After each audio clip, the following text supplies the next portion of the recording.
is at times like this I really wish I'd brought my Behemoth model with me. Let me be one of the first to say, yes!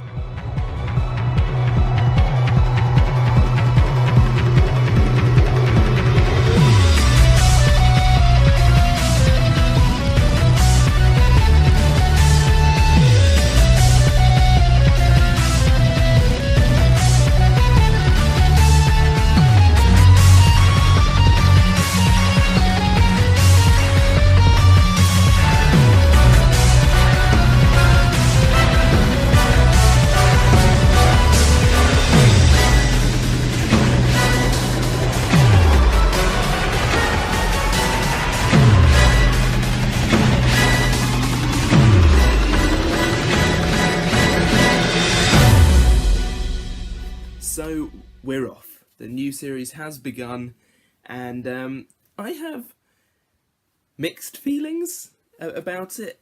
They're mainly positive. Some confusion, a little bit of frustration, but no, mainly good stuff. So let's sort of talk about some of the format first of all. Obviously, we've got this new tournament format. What do I think of this? It's pretty good. Pretty good. I'm all for utter destruction now. If needed, go for it. If not needed, I still think you should be nice. The way that it works, just to recap, if you've not watched my video that I've been trying to link to as much as possible, but basically, if you win your heat, you go through to the semi-final. If you lose your heat, you go into redemption against the win. They do that basically. They go joink.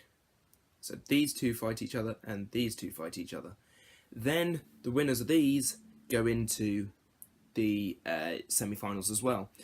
The losers then from the semi-final go down into the fight for third place and a chance to go through to the Robot 10-way.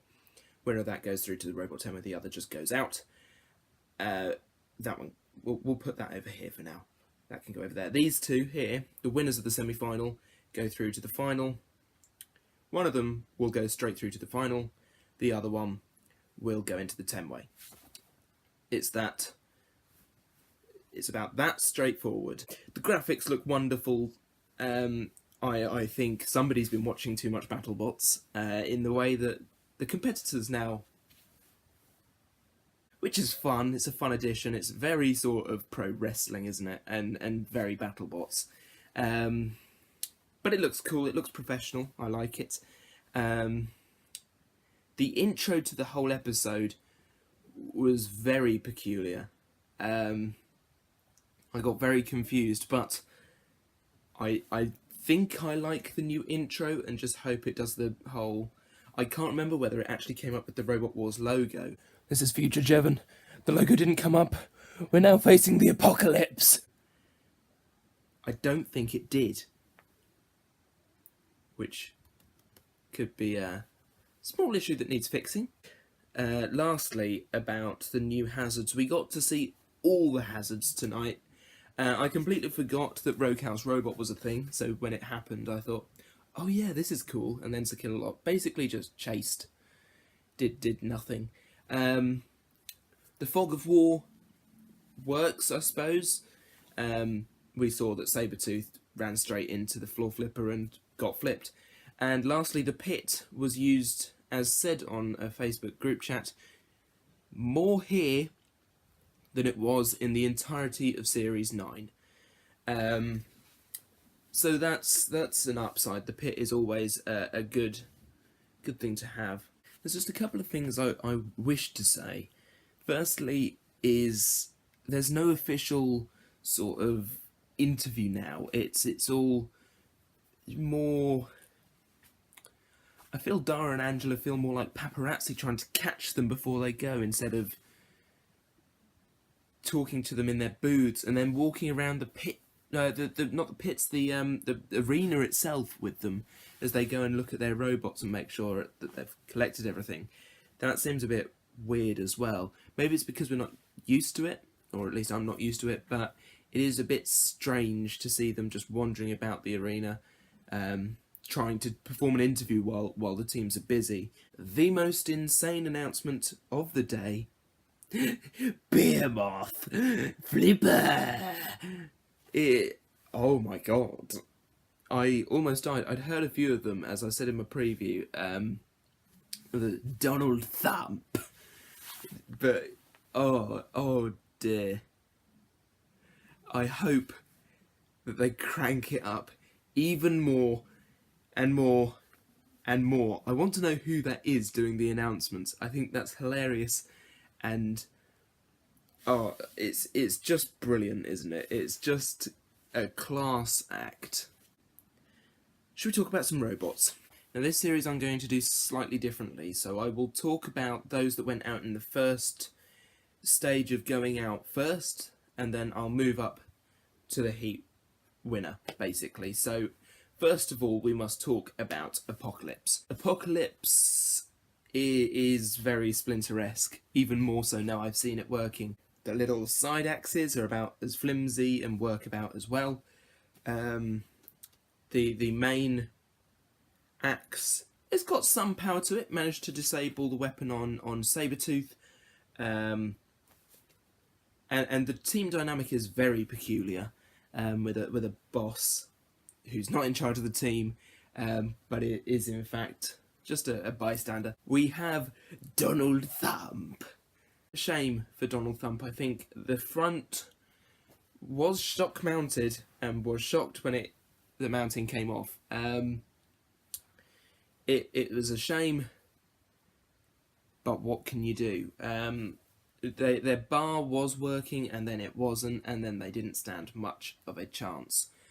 It is a shame, but at the end of the day, as I said in my preview, I didn't care if they'd won the heat, if they'd lost the heat. If they did mildly well in the heat, they were entertaining, and that's what matters. Moving up the chain, we have the Swarm. The Swarm were quite good, really. For basically, I believe they are. I think they're lightweights. I think they are. So they needed 2 in the arena to be working at all times, otherwise dead. It gave the other Roboteers more to worry about, basically. I think that was the main tactic with the Swarm.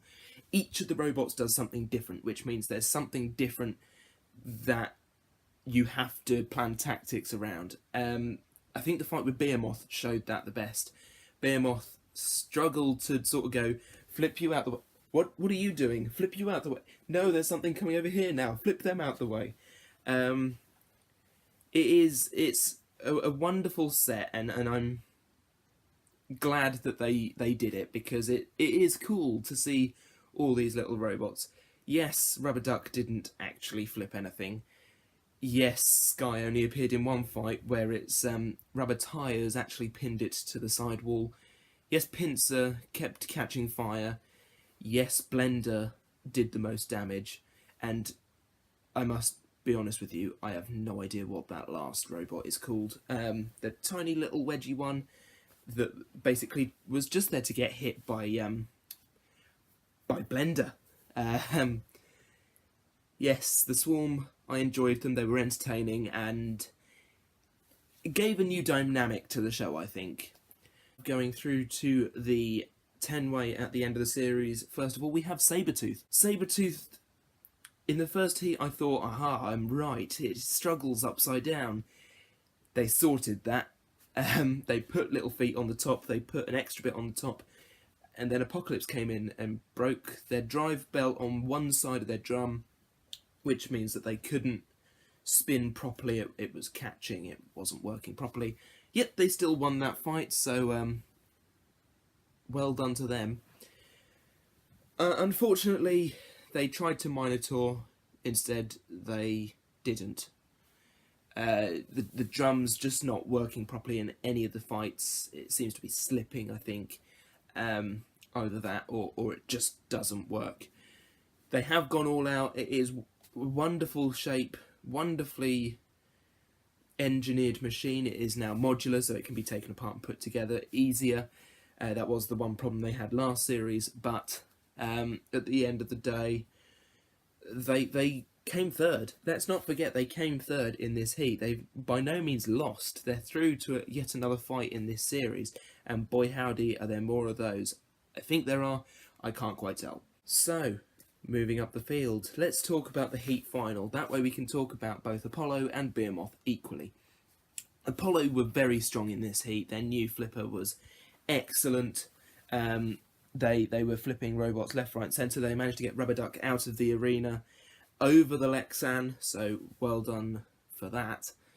It is a lightweight, remember, so don't feel too good about it because you've not done it to a heavyweight yet, but I think they could.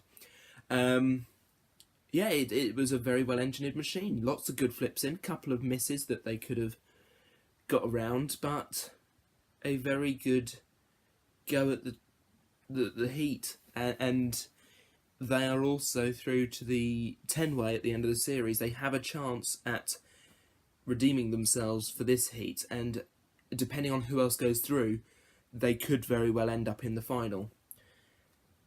But let us not talk about any other robot for any longer, because since Series 2 aired back in the year of our Lord 1999,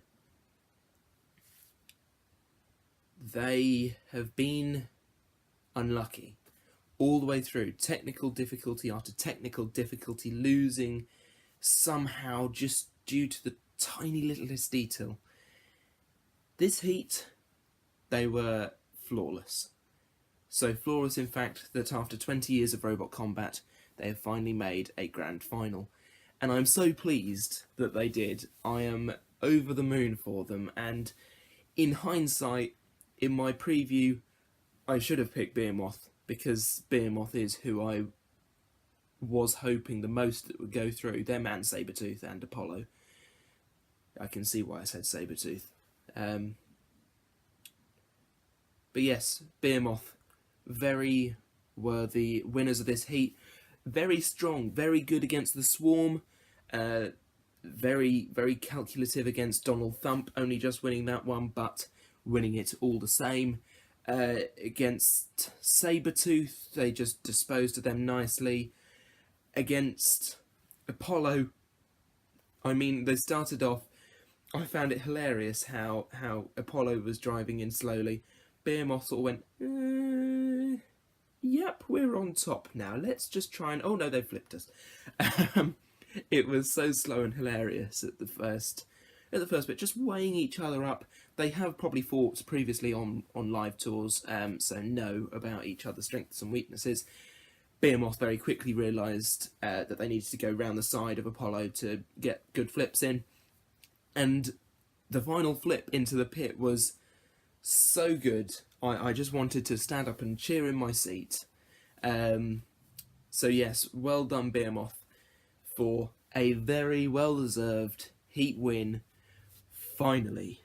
See you next week for what could be a big upset. Aftershock already looking pretty strong. I think I've chosen well there. See you next week. And here's to Behemoth.